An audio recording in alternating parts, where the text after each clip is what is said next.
Hello, and welcome to my project and presentation on parental leave in the United States. My name is Danielle Koenig, and this is for Women through 44.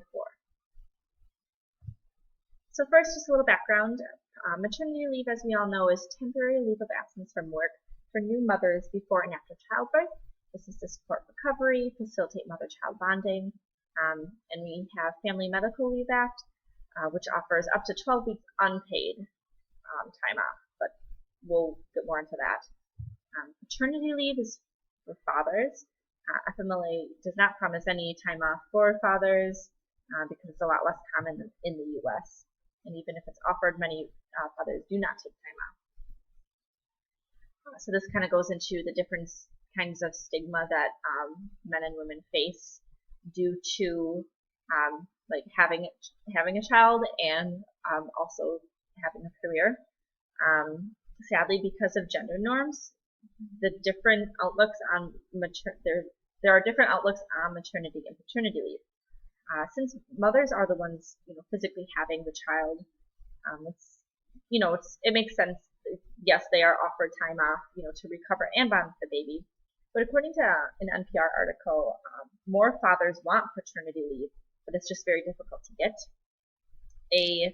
Scott Coltrane is an interim president for the University of Oregon, and he's done research on fathers and families and says that young men want time off with a new child, but only 10 to 15% of U.S. employers offer paid paternity leave.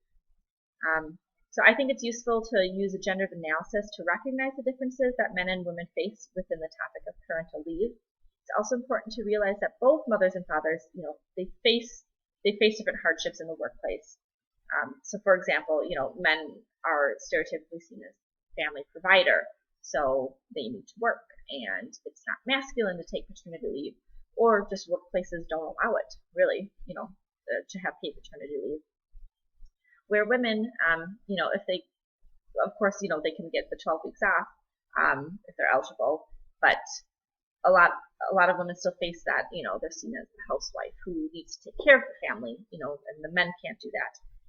And also a lot of mothers, they can be criticized for either going back to work too soon after having a baby, or they haven't gone back soon enough and fellow employees, feel like they have to pick up the slack. So there's really no happy medium involved, which makes it difficult. So looking into issues with Family Medical Leave Act, like I said, 12 weeks unpaid, but that's only if you're eligible. They have pretty strict rules for unpaid leave. So these are the rules. You must be an employer over a year, worked 1,250 hours, and worked at a location where at least 50 employees are employed.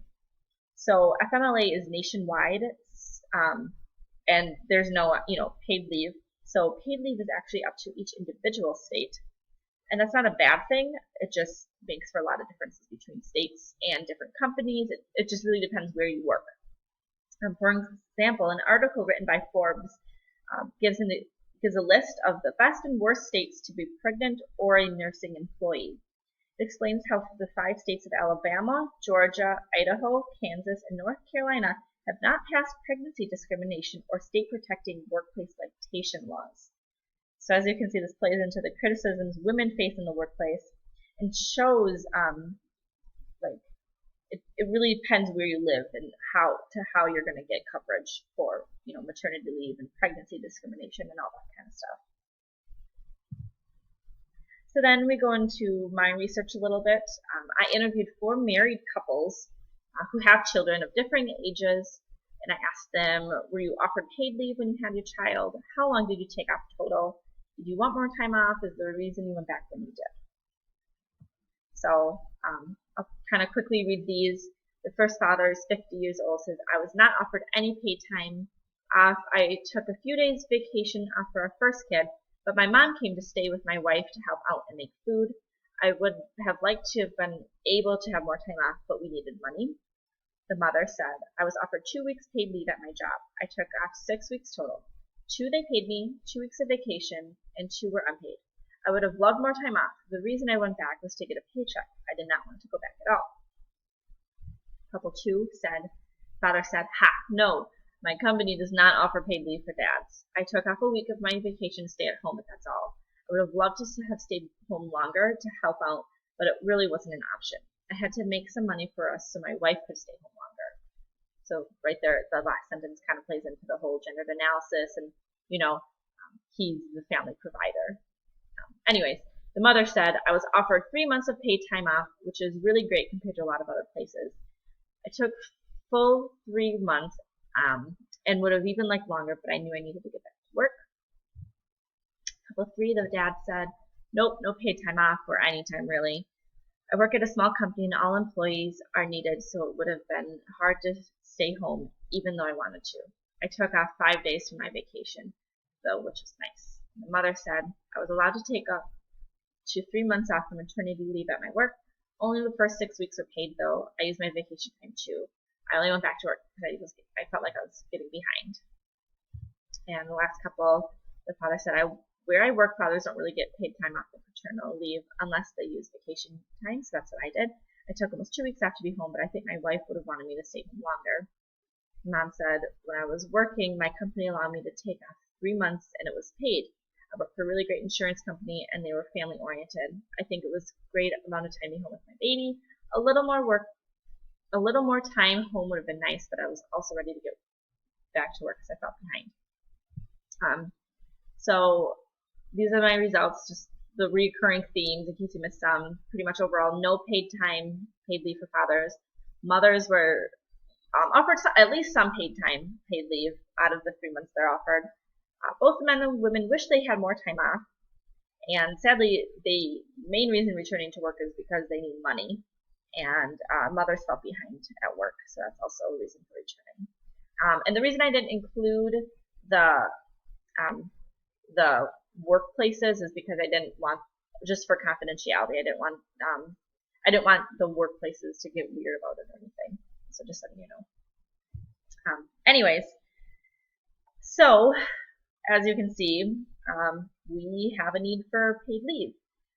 The main reason, workers, and as you can see, even just from those 4 interviews, or 8 interviews total, the reason workers cannot stay home as long as they wish is because they need money to provide for their families. So they're forced to get back to work, which causes an increase in work-family constraints and added stress for everybody involved. The Department of Labor, right here it says, only 12% of private sector workers have access to paid family leave through their employer. So that's super low. So I thought it's super important to look at the differences between the United States and pretty much the world. The U.S. is the only industrial country that does not offer paid leave for mothers. And other countries mandate paid leave for both, and even some for mothers and for fathers. So the first graph I wanted to show you, I think graphics help a little bit. This one just shows weeks of paid leave for new mothers. This is taken from the Organization for Economic Cooperation and Development, also known as OECD. This is from 2016, so it's really recent. And this organization is a government forum. It's made up of 34 democracies, and they promote economic wealth and kind of all work together. So as you can see, the U.S. is the only country on this list that does not mandate paid maternity leave. In addition, the U.S. is only one of 9 OECD countries that does not have any leave policies for the fathers. Another graph, this one is from the Huffington Post, and it's just showing parental leave overall. On top you can see U.S. 0 days for paid leave. And this is pretty much showing all different countries around the world. And the United States, along with Lesotho, Swaziland, and Papua New Guinea, are the only countries that do not mandate paid maternity leave. And the typical country on this list ensures at least 3 months of paid time for mothers, and as you can see, some fathers too. So, the reason why so many other countries offer paid leave nationally is because there's so many benefits. Interestingly, the United States Department of Labor agrees that there is a need for paid leave, and there are many benefits for it. Their website explains how the President's 2016 budget It says, will include more than $2 billion in new funds to encourage states to develop paid family and medical leave programs.